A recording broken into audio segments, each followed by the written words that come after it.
Minecraft is one of the most impactful games ever made.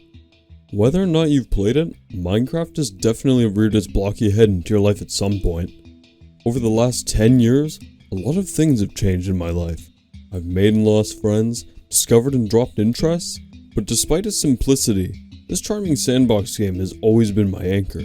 My name's Aaron, and today I'll be talking about my experience growing up with Minecraft, the friends I made along the way, how it's helped shape my identity, and how my favorite game became the catalyst to who I am today.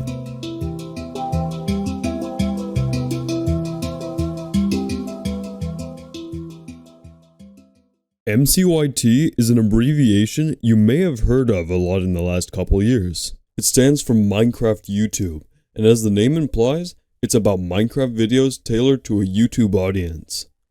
In 2013, my dad introduced me to a block game that seemed to have been growing in popularity recently. So, as any curious kid would, I hopped onto YouTube to see what the game had in store. Hey, Troyos! Hey, Troyos, how's it going? Do you want to go to the cinema? Oh.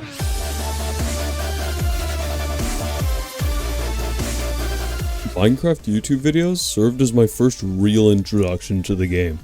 Through videos like DanTDM's Pumpkin Patch Mod Showcase, I was immediately hooked. The intrigue of a new game combined with DanTDM's charming personality had me coming back for more. This served as my path to watching countless other Minecraft YouTubers like Popular MMOs and Stampy. The Diamond Dimensions, Herobrine's Mansion, and Stampy's Lovely World were all some of my favorite series to follow as Minecraft Let's Plays began to inundate my YouTube feed.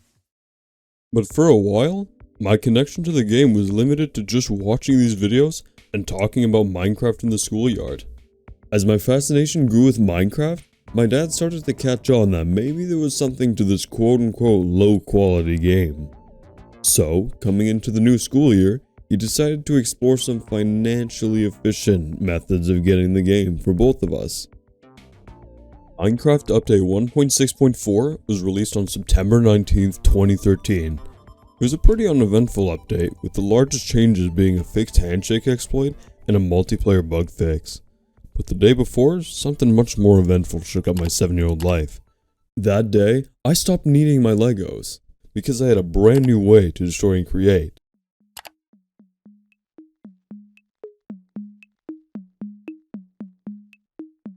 It was an instant hit. Every other day after school, I would log into Minecraft to play with my dad on our survival world. The simplistic progression, mixed with the sandbox nature of the game, allowed us to make our first house. An underground shelter with cobblestone wall fencing. We each had our own rooms, which we never finished because we were more focused on adventure than anything. I even tried to make my own house out of stone brick, but stopped before finishing the roof. I was never a perfectionist, but I always loved the time I could spend with my dad.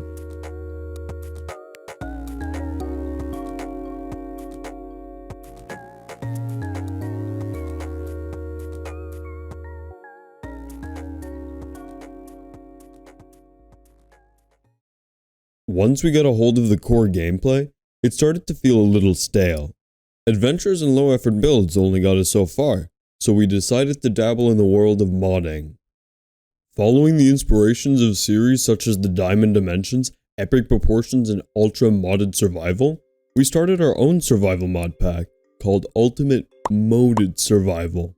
Yeah, real original. We had the biggest, the bestest, the Godzillest mods around. There were countless new additions to spice up the game, like special chests to foster our hoarding addictions, and extra dimensions to explore even further. Given the scale of the mod pack, it was only natural that we would have the ore spawn mod as well. With reference to mod showcases, we quickly adapted to our new environment. The centerpiece of this world was our obsidian cage, built of obsidian and bedrock.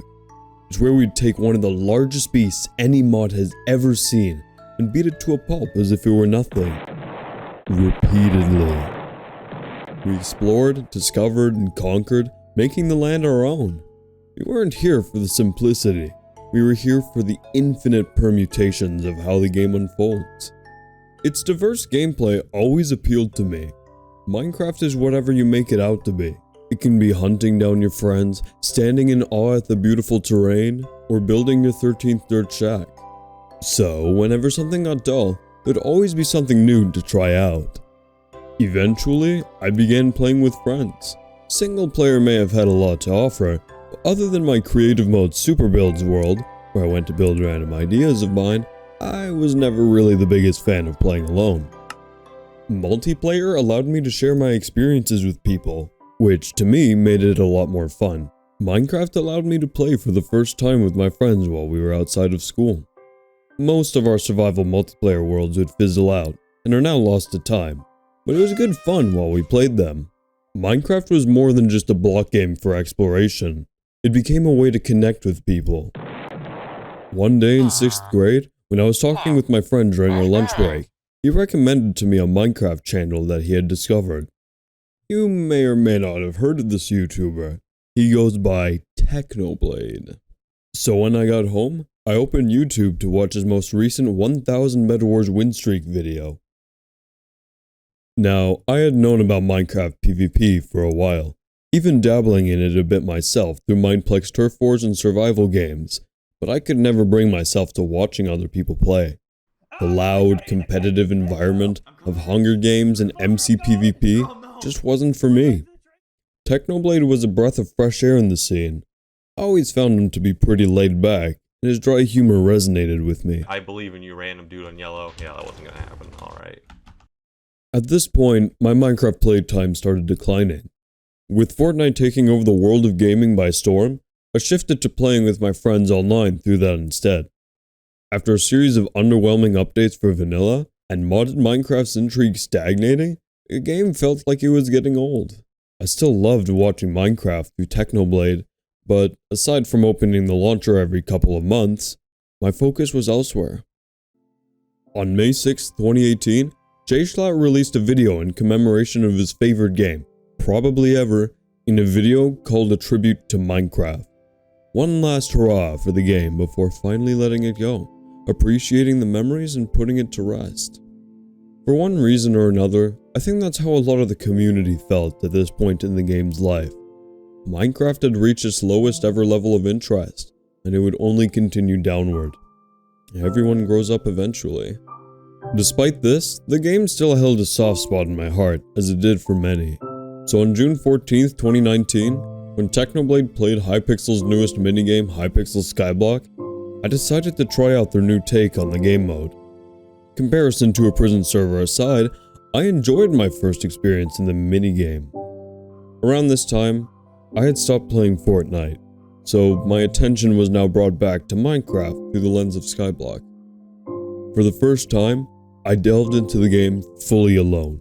It may have been a bit lonely, but along with a new way to play, it was novel and relaxing, recapturing the feeling of playing Minecraft for the first time. I remember distinctly one night, when I was on my old Minecraft world, when I was walking along the long sugarcane trail that I had made over the ocean.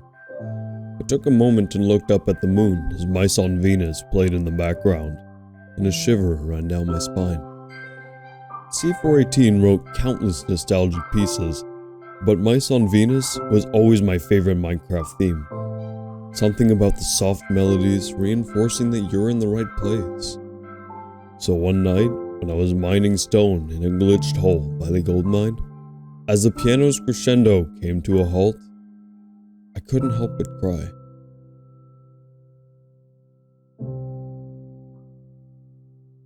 Minecraft had somewhat of a renaissance in 2019.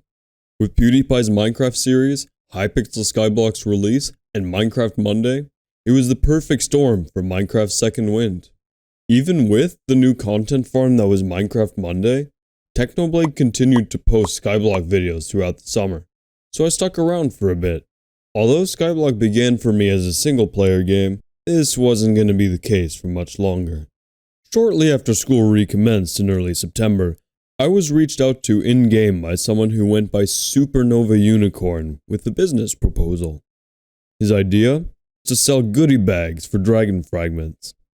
Despite it being a scam, I took on the proposal. The prospect was short-lived though, because it didn't make us as much money as we could have through other legitimate means. But the goodie bags were not in vain, since we ended up meeting a few people along the way as well. Even though they didn't want to participate in our business ventures, we ended up forming our own little friend group. With this new group of friends that I met online, the game started to be less of a patience simulator and instead became a new source of connection, just like Minecraft originally was for me. All connected through Discord, we decided to start our own community called Game Hub. The timing couldn't be any better, as just a couple weeks after its creation, a massive barrier would be placed on in-person connections. I couldn't see my friends at school anymore, so what better way to keep my social life intact than to spend time online with my new Skyblock friends? As Game Hub grew, so did the hours I spent online, to the point that I was basically playing Minecraft as a full-time job. Even though Skyblock doesn't encourage Minecraft skill improvement, being surrounded by people in Game Hub who had played on Hypixel for long before Skyblock's inception, I found myself picking up some PvP skill. Although the Minecraft combat system can feel very unpolished and unfair at times, the various minigames that Hypixel had allowed for tactical skill to reign supreme. In the beginning, I was by far the worst player out of all my friends, but as I started to invest less time into Skyblock and more into games like Skywars and Bedwars, the gap began to close. In the little over a year after the inception of Skyblock, I probably put an average of 6 hours a day into playing Minecraft.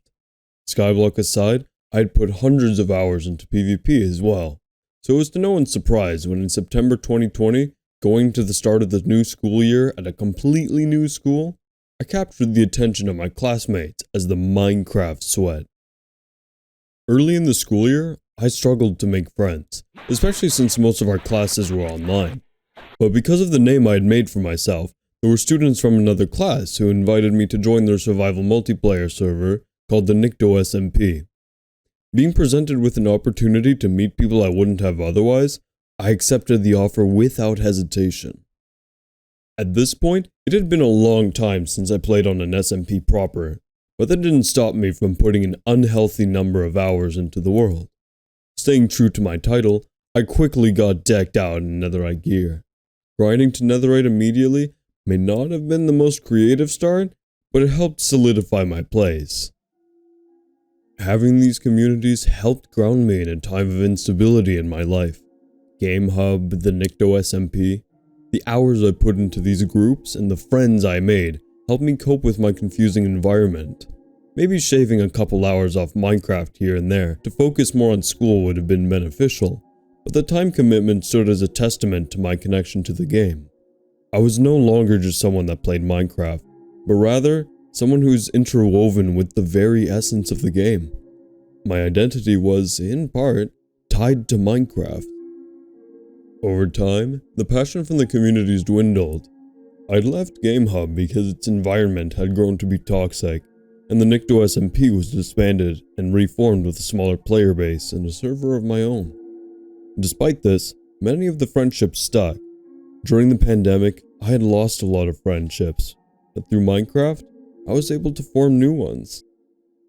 I continued to play Minecraft through PvP and SMPs, but the amount of time I invested in the game was decreasing.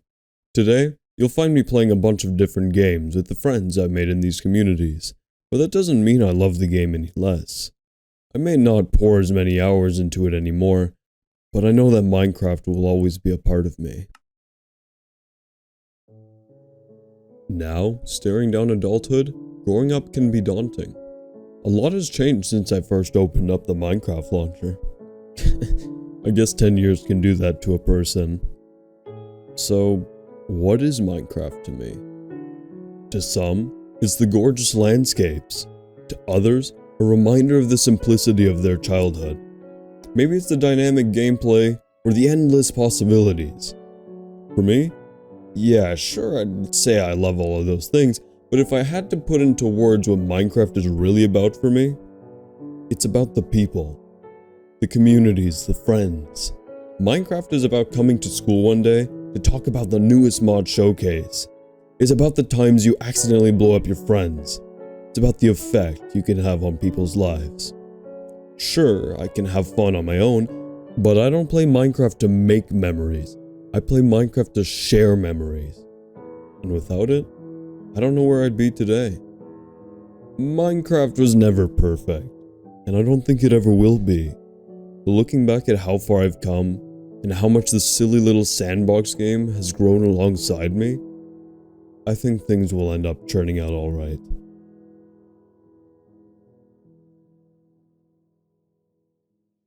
Let's go in the garden. You'll find something waiting right there where you left it, lying upside down. When you finally find it, you'll see how it's faded. The underside is lighter when you turn it around. Everything stays right where you left it. Everything stays, but it's still changing.